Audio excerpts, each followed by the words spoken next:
want to know when the local baseball team will really take its next stride? I'll tell you right now.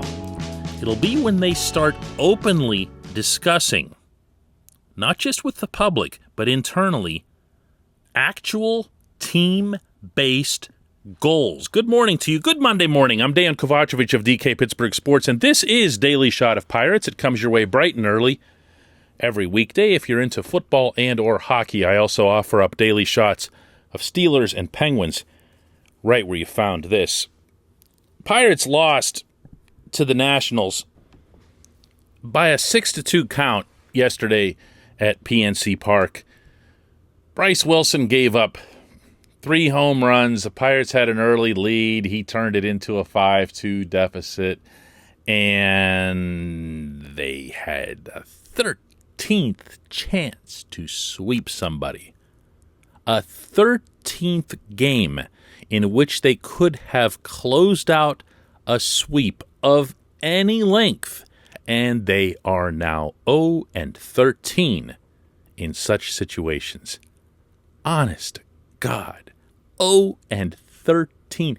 Do you grasp how absurd that math is for baseball, in which the greatest players fail 7 of 10 times and wind up in Cooperstown, in which players who fail 8 of 10 times are relegated to the minor leagues or the heart of the order of the 2021 Pirates lineup. It's unbelievable that 13 games in the exact same scenario could all lead to the same result. But they have, and it hasn't mattered whether the team they're trying to sweep is garbage or whether it's the Giants out in San Francisco, and the Pirates played beautifully in the first 2 games of that series. I was out there covering it. Outclassed the best team in the majors. Didn't just beat them, outclassed them in all 3 areas.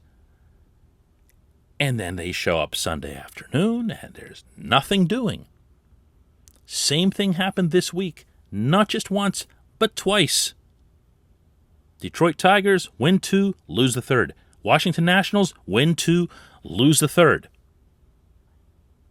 And you would think that even though this in and of itself doesn't mean, well, really anything, when you're talking about a team that's on a hard course to lose 100 and with hard objectives, all of which are eyeballing the future.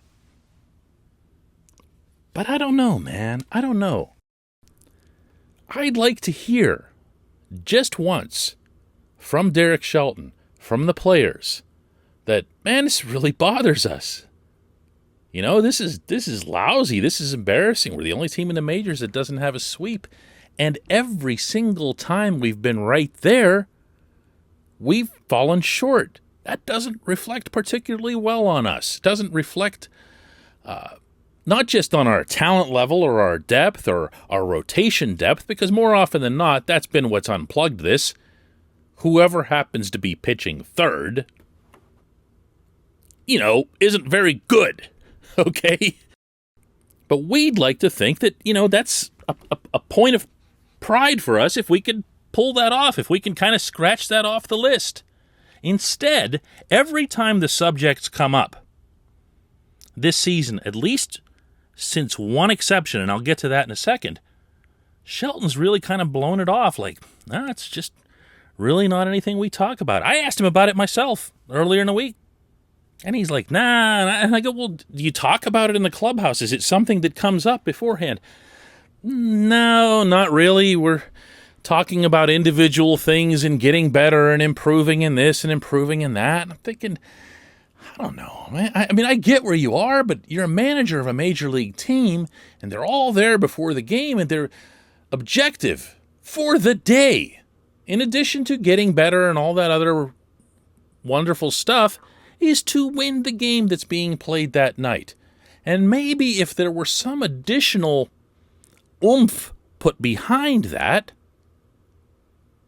you'd get something that would reflect, greater focus, maybe greater results. And that would help everybody, including the individual development. So we're talking about something like this, finally sweeping somebody, which and I know, by the way, that they would celebrate on the field as if it were something different. They really would. And afterward, they'll talk about it and say, yeah, this was great to finally get this off our backs. But in the interim, it's no, it doesn't matter, it doesn't matter, it doesn't matter. How about not losing 100 games? How about entering this month and offering to the players internally? You don't have to make some public thing out of it. I mean, if it gets out, it gets out. It's not the end of the world. There's worse things you can admit to than trying to win. And you say, listen, all we basically need to do here for this final month is go 500, which is what the math was at the time. And we won't lose 100. We won't be a team that's branded throughout the franchise's history as one of the worst it's ever had. People won't look at your team photo, which, by the way, they took this week, and think, wow, that team really stunk. Oh, and hey, look, there's that guy. And you're that guy. You have a chance to do something about it.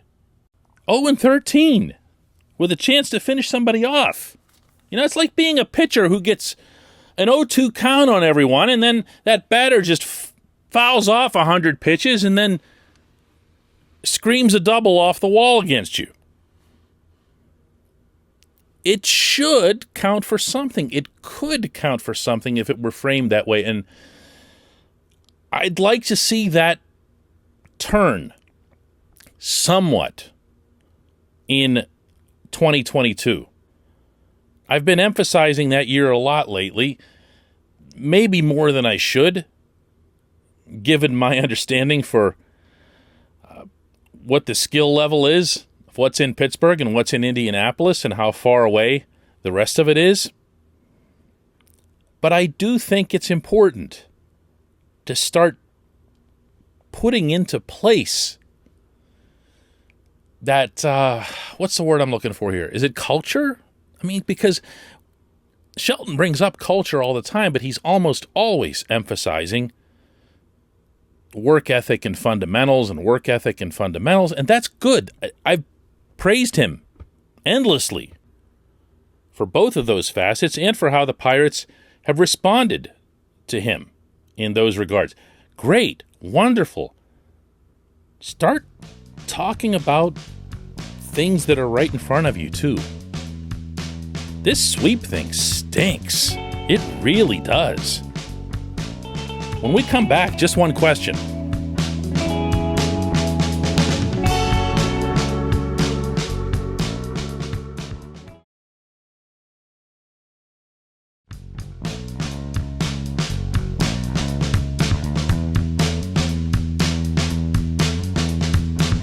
Welcome back. It's time for Just One Question, as always brought to you on this program by the North Shore Tavern, right across Federal Street from PNC Park, home of Steak on a Stone. Have you tried Steak on a Stone? Wait, let me rephrase that. Are you one of like a handful of people left in the entire region who hasn't tried Steak on a Stone at North Shore Tavern? It's an experience. The food comes to you on an 800-degree stone. Don't touch the thing.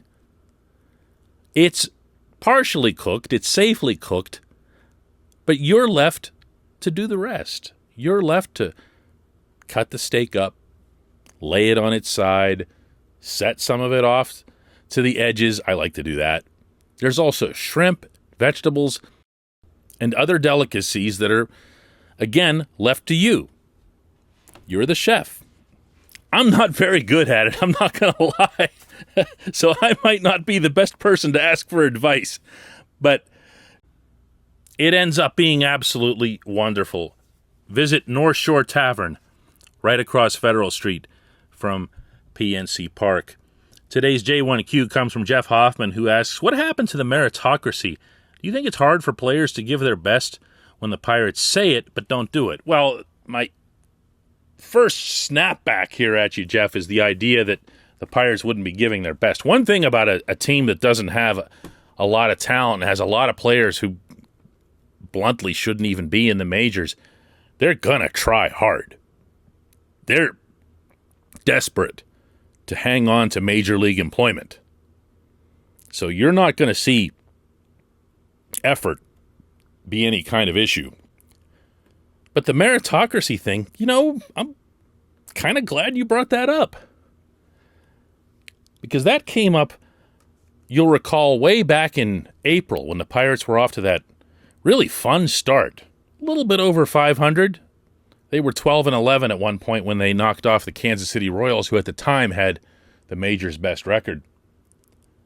And there were some players playing who maybe shouldn't have been playing or were playing ahead of somebody else that you'd rather have seen playing.